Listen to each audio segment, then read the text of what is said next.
பாடுகள் மத்தியில, பாடுகள் நடுவுல கிருபை நம்மளை தாங்கும். கேள்விப்பட்டிருக்கீங்களா?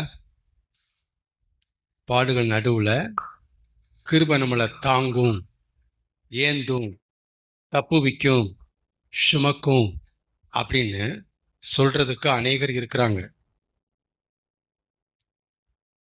கிருபை நிமித்தமாத்தான் இந்த பாடுகள் அப்படின்னு சொல்றதுக்கு சிலர் தான் இருக்கிறாங்க. யோசேப் மேல தேவன் வச்ச கிருபைய விளக்குனதுனால யோசேப்புக்கு பாடுகள் கிடையாது. கிருபை வச்சதுனாலதான் பாடுகள்.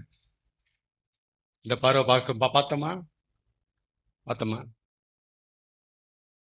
நகுமி மேல தேவன் வச்ச கிருபையை விளக்குனதுனால புருஷன் சாகல, பிள்ளை சாகல. கிருபை வச்சனாலதான் அவளை பாடுகள். கிருபை சரி, அன்பு முந்தியா கிருபை பிந்தியா? எது முந்தி எது பிந்தி? கிருபை என்பது அன்பின் வெளிப்பாடு, அன்பின் ஃப்ரூட்டு. அவர் நல்லவரா இருக்கிறதுனால அன்பா, அன்பா இருக்கனால நல்லவரா? அவர்கிட்ட அன்பு இருக்கனாலதான் நல்லவர். அன்பு எல்லாத்துக்கும் முந்தினதுங்கிறத புரியறதுக்காக அன்று பேசுறாரு.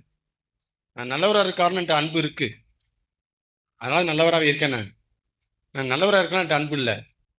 நான் அன்பு இயல்பா என்கிட்ட இருக்கு, அதனாலதான் நான் நல்லது செய்ய முடியுது, நல்லது நினைக்க முடியுது, கிருபையா இருக்க முடியுது. நான் நல்லவருங்களால என்கிட்ட அன்பு கிடையாது. ஆமேனா? நல்லவருங்கிறது அவர் பேச்சு செயல் நடந்துக்க வச்சு நல்லவருங்கிற தலைப்பு அவர் கிடைக்குது. அந்த தலைப்பு அவர்கிட்ட அன்பு இருக்கனாலதான் வெளிப்படுது. ஆமேனா?